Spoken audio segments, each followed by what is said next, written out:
Hola, buenas tardes. El equipo está conformado por Edmundo Corona Pérez, Rubí Robles Hernández y Irene Aguilar Guevara. Nosotros les vamos a hablar sobre la unidad 1 de Derecho Administrativo, que viene siendo Patrimonio del Estado. Hola a todos y bienvenidos a un nuevo episodio en Normas en Acción. Hoy tenemos una conversación muy interesante sobre un tema fundamental en el derecho administrativo, el patrimonio del Estado, en el cual desarrollaremos qué se considera patrimonio del Estado, cómo se clasifica y qué hay de esa figura tan particular en la propiedad originaria de la nación sobre la tierra. Así es, Edmundo. Son conceptos que a veces damos por conocidos, pero que tienen implicaciones legales y prácticas. Vamos a desarrollarlos basándonos en la información que hemos revisado de diversas fuentes legales y análisis académicos. Exacto, entender el patrimonio estatal es clave para comprender cómo funciona la administración pública y cómo se relacionan el Estado, sus diferentes entidades y los particulares con los bienes. Perfecto, empecemos por el principio entonces. ¿Qué es el concepto de patrimonio del Estado?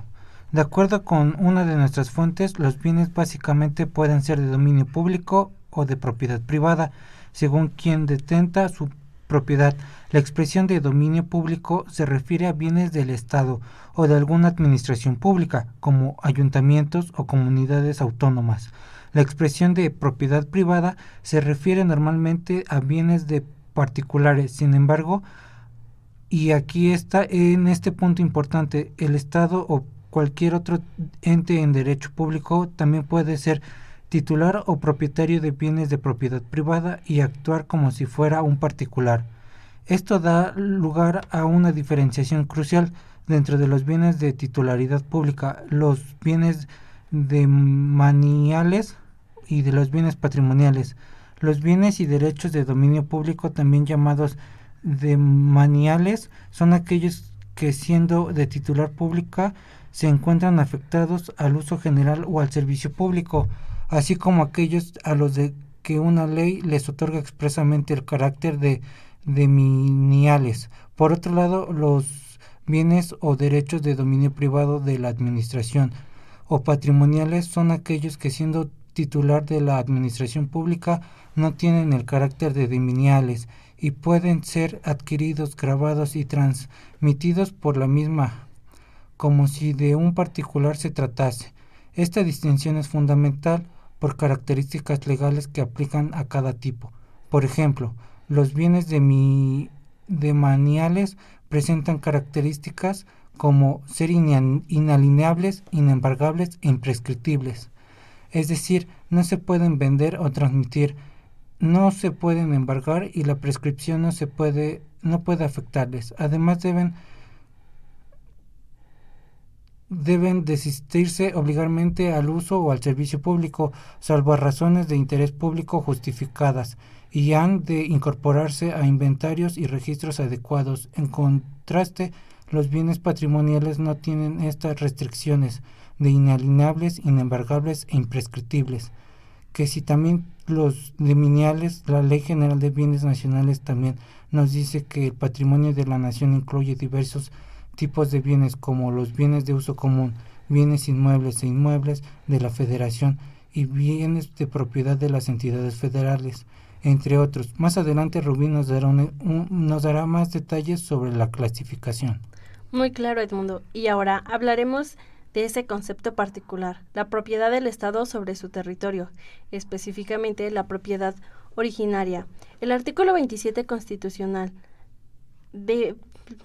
vigente es donde encontramos esta afirmación. Dice que la propiedad de las tierras y aguas comprendidas dentro de los límites del territorio nacional corresponden originariamente a la nación, y continúan señalando que la nación ha tenido y tiene el derecho de transmitir el dominio de ellas a los particulares, constituyendo la propiedad privada.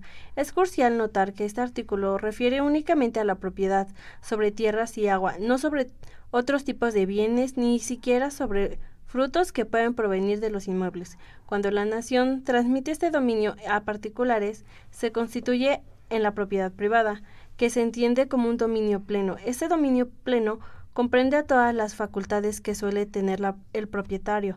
poseer, usar, disfrutar de la cosa y aprovechar sus frutos, y esta propiedad privada es tan plena que el mismo precepto constitucional establece que no podrá ser expropiada, salvo por causa de utilidad pública y mediante indemnización. Esto significa que no es una propiedad derivada o dependiente de la nación. Como propietario principal puede retirar el derecho en cualquier momento esta propiedad plena que debe ser respetada, aunque sujeta a expropiación por utilidad pública. Lo interesante, según Jorge Adame Goddard, en su trabajo, es que esta noción de propiedad originaria de la nación sobre las tierras, aguas, es particular de la Constitución de 1917. No tiene antecedente en los textos constitucionales mexicanos anteriores. El proyecto del artículo 27 presentado en el Congreso Constituyente de 1917 fue donde apareció por primera vez justificada esta propuesta, diciendo que anudaba las legislaciones futuras de la colonia, donde existía un derecho de propiedad absoluta en el rey y que este derecho había pasado con el mismo carácter de nación. Sin embargo, Adame Goddard argumenta que el antecedente de la propiedad absoluta del monarca es históricamente falsa. El rey no tenía un dominio del propietario absoluto, sobre todo en el territorio de las Indias. Tenía un señorío o dominio político, es decir, era titular del poder político y soberanía sobre quienes habitaban esas tierras. Este poder político le permitía disponer de las tierras que hace merecer y órdenes de su reparo, pero las tierras repartidas eran adquiridas en plena propiedad por los pueblos y pobladores. El verdadero antecedente, según esta interpretación, no es supuesta propiedad absoluta del rey, sino la noción de soberanía popular. La soberanía popular se contiene como ilimitada, capaz de disponer libremente de la propiedad privada o colectiva, como hicieron los gobiernos liberales con las leyes de desamortización y la nacionalización.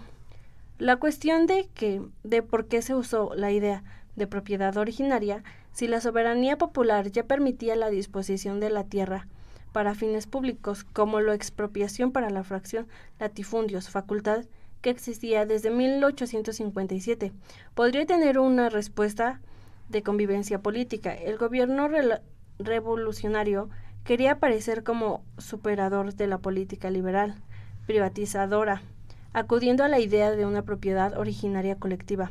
Originalmente, las ventajas aducidas para la propiedad originaria eran reservar el dominio de la nación, recursos como minas, petróleo, y resolver el problema agrario mediante expropiaciones.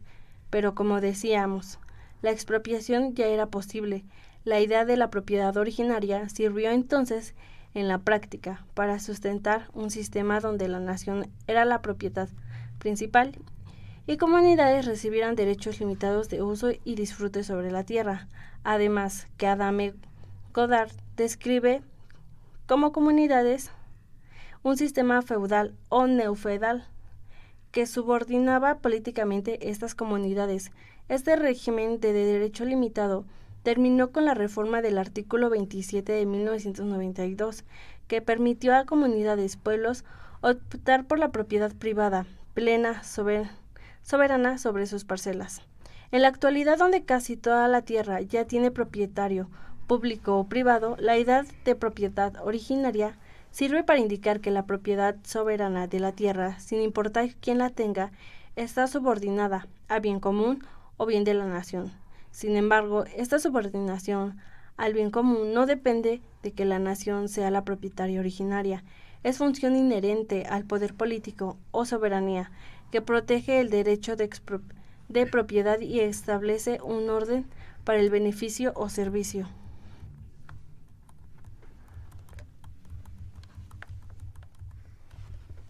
Excelente explicación, Irene. Retomando la clasificación que mencionaba Edmundo, Al inicio vamos a profundizar en los bienes del Estado, bienes de dominio público y bienes de dominio privado. Como dijimos, la distinción fundamental reside en si están afectados o no a un uso general o servicio público y en las características legales. Se poseen bienes de dominio público. Estos bienes, también conocidos como demaniales, son la espina dorsal del patrimonio estatal destinado al servicio de la sociedad. La Ley General de Bienes Nacionales en el ámbito federal mexicano lista detalladamente qué bienes están sujetos a este régimen.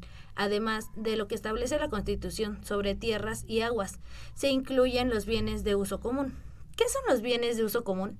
La Ley General de Bienes Nacionales nos da ejemplos claros: el espacio aéreo sobre el territorio nacional, las aguas marinas interiores, el mar territorial, las playas marítimas, la zona federal, marítimo terrestre, puertos, bahías, canales, ríos, lagos, represas, caminos, carreteras, puentes federales, vías férreas federales, monumentos arqueológicos federales y plazas, paseos y parques públicos federales.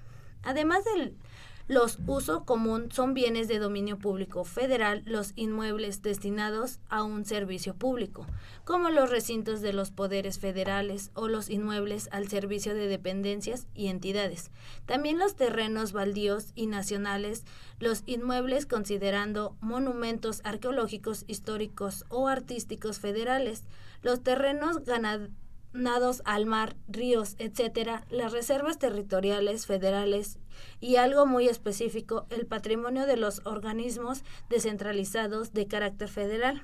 Incluso los bienes nacionales a los que se refiere el artículo 17º transitorio de la Constitución, como los utilizados para fines religiosos por la Iglesia, son considerados bienes de dominio público federal. Los bienes inmuebles también pueden ser de dominio público federal si están al servicio de dependencias, si son monumentos históricos, artísticos o si son sustituibles por su naturaleza, como documentos raros, archivos o colecciones científicas. Las características de inalienabilidad, imprescriptibilidad e inembargabilidad de estos bienes son reiteradas en la Ley General de Bienes Nacionales.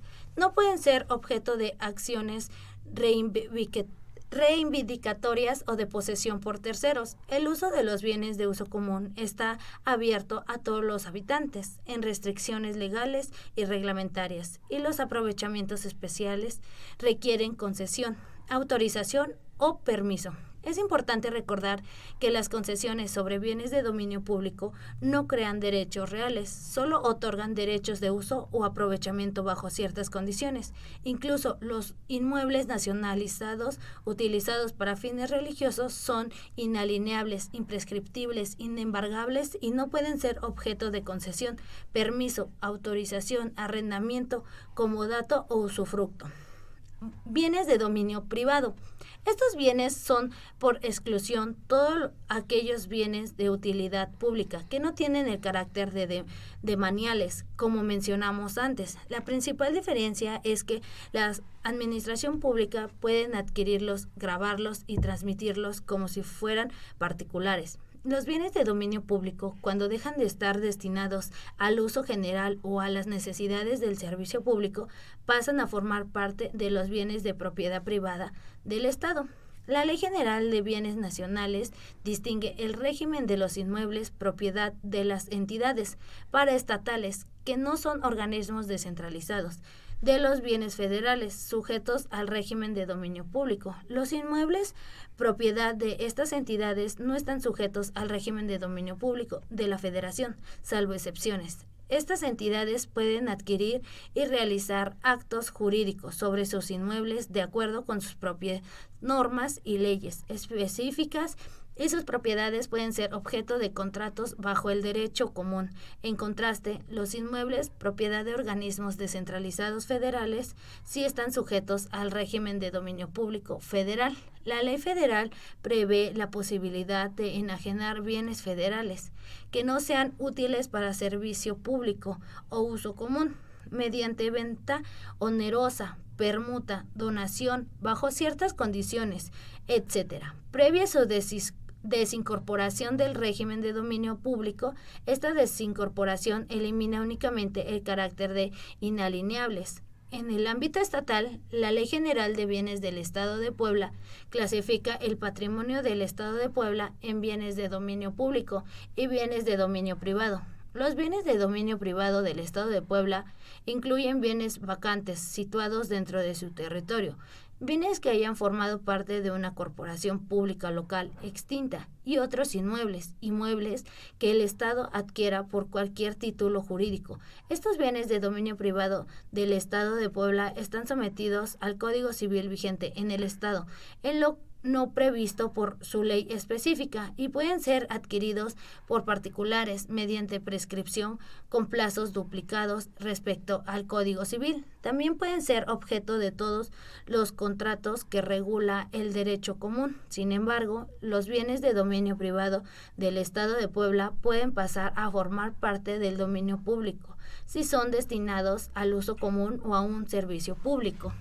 Entonces, para recapitular, el patrimonio del Estado se divide en dos grandes categorías: bienes de dominio público y bienes de dominio privado.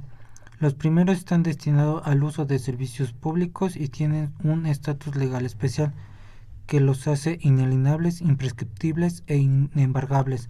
Los segundos también tienen esta afectación y pueden manejarse de forma más similar a la propiedad privada ordinaria.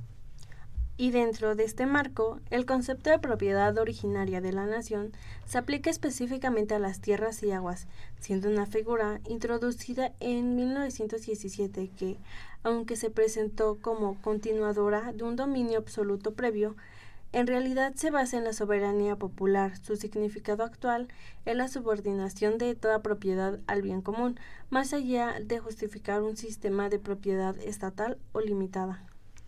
Así es, esta clasificación y entendimiento de la propiedad originaria son esenciales para el marco legal mexicano y regulan la relación del Estado con sus bienes y con los particulares respecto a ellos. Ha sido una discusión muy retroalimentativa. Espero que a nuestra audiencia también le haya resultado útil para comprender mejor este tema. Definitivamente, la próxima vez que escuchen sobre bienes nacionales o patrimoniales estatales, tendrán más herramientas para entender de qué se trata. Gracias por seguirnos. Nos despedimos, no sin antes agradecer a nuestras fuentes por la información proporcionada.